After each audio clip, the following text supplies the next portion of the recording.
एक साहूकार के एक बेटा बहू थे। साहूकार के पास पूर्वजों का कमाया हुआ बहुत सारा धन था।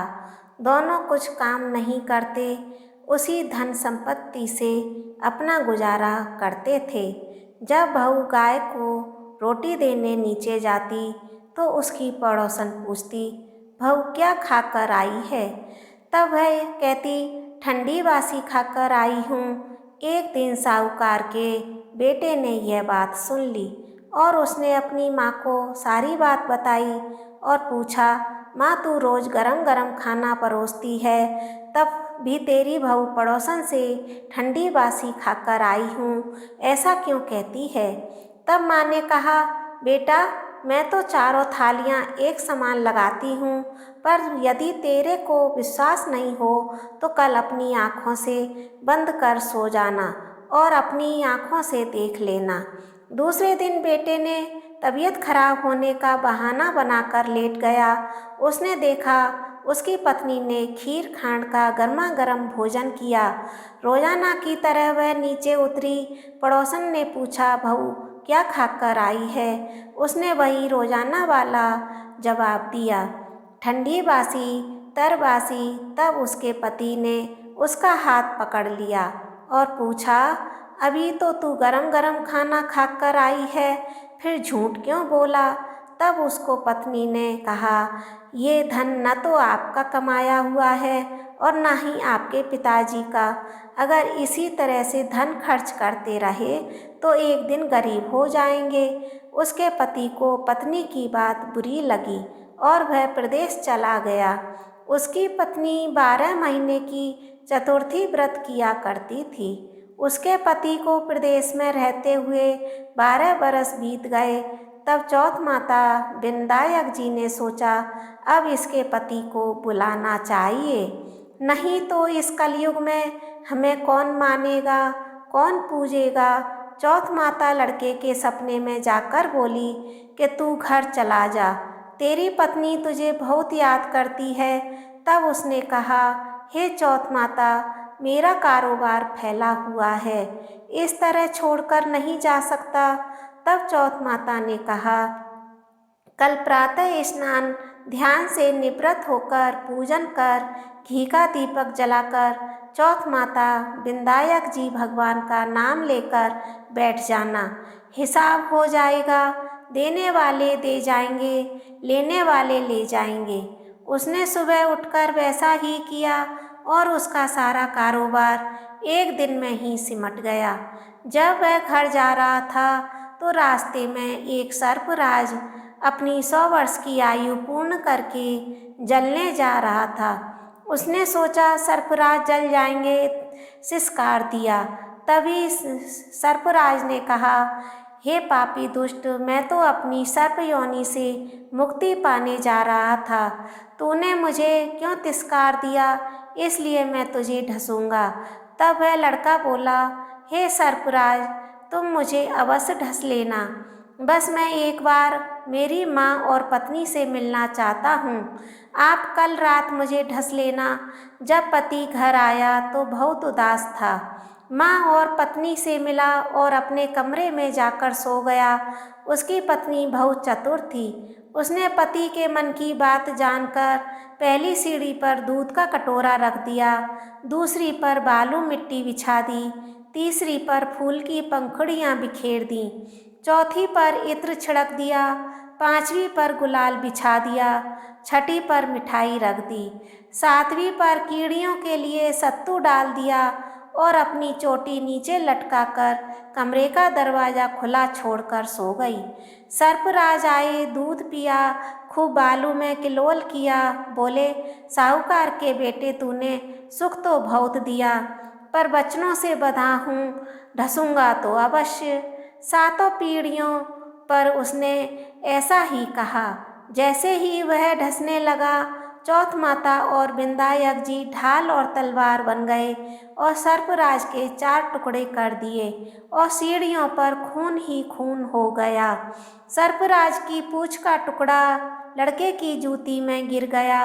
सोचा ढसूंगा तो अवश्य, पर उसकी पत्नी प्रतिदिन कीड़ी नगरा सींचती थी।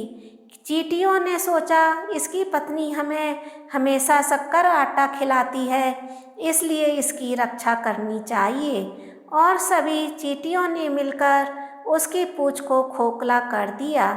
जैसे ही सुबह हुई वहाँ खून ही खून हो रहा था। माँ यह देखकर रोने लगी। उसने सोचा मेरे बेटे भव को किसी ने मार दिया। माँ की आवाज़ सुन बेटा उठा और बोला, माँ मेरा दुश्मन मारा गया है। नीचे आया और बोला, मेरे पीछे किसी ने किसी धर्म पुण्य को किया है क्या? तब माँ बोली, मैंने तो कुछ नहीं किया। पत्नी से पूछा तो पत्नी ने कहा, मैंने 12 महीने की चौथ माता के व्रत करती थी, इसलिए चौथ माता विनायक जी ने हमारी रक्षा करी है। तब सासू जी बोली, मैं इसको 4 समय खाना देती थी। तो फिर इसने चौथ का व्रत कब किया?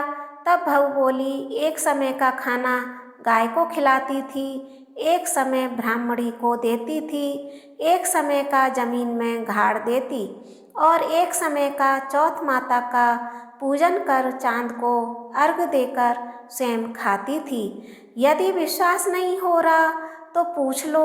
जब गाय माता से पूछा तो गाय के मुंह से पलाश के फूल गिरने लगे। ब्राह्मणी से पूछा तो उसने हामी भर ली। जमीन खोद कर देखा तो सोने के चक्र मिले। सारी नगरी में कहलवा दिया, सब कोई चौथ माता का व्रत करें। व्रत करने से अन्न धन लाज लक्ष्मी गुणवान संतान अखंड सौभाग्यवती होती हैं। जैसे जिसकी मनोकामना होती है चौथ माता पूर्ण करती हैं। हे चौथ माता, जैसे उसके पति की रक्षा करी वैसे सबकी करना। जय बोलो चौथ विनायक जी महाराज की जय। जय गणेश जय गणेश जय गणेश देवा, माता जाकी पार्वती पिता महादेवा। जय गणेश जय गणेश जय गणेश देवा, माता जाकी पार्वती पिता महादेवा। एक दंत दयावंत 4 भुजाधारी, माथे सिंदूर सोए मूसे की सवारी। एक दंत दयावंत 4 भुजाधारी, माथे सिंदूर सोए मूसे की सवारी। जय गणेश जय गणेश जय गणेश देवा, माता जाकी पार्वती पिता महादेवा। 5 चढ़े फल चढ़े और चढ़े मेवा, लड्डुअन को भोग लगे संत करें सेवा। जय गणेश जय गणेश जय गणेश देवा, माता जाकी पार्वती पिता महादेवा। अंधन को आँख देते कौड़िन को काया, बाझन को पुत्र देत निर्धन को माया। जय गणेश जय गणेश जय गणेश देवा, माता जाकी पार्वती पिता महादेवा। शूर श्याम शरण आए सफल की जय सेवा, माता जाकी पार्वती पिता महादेवा। जय गणेश जय गणेश जय गणेश देवा, माता जाकी पार्वती पिता महादेवा। दीनन की लाज रखो शंभु सितकारी, कामना को पूर्ण करो जाऊं बलिहारी। दीनन की लाज रखो शंभु सुतकारी, कामना को पूर्ण करो जाऊं बलिहारी। जय गणेश जय गणेश जय गणेश देवा, माता जाकी पार्वती पिता महादेवा। बोलो गणेश जी महाराज की जय। गणेश जी की आरती करने के बाद भोग जरूर लगाएं। गणेश जी को मोदक सबसे प्रिय होते हैं।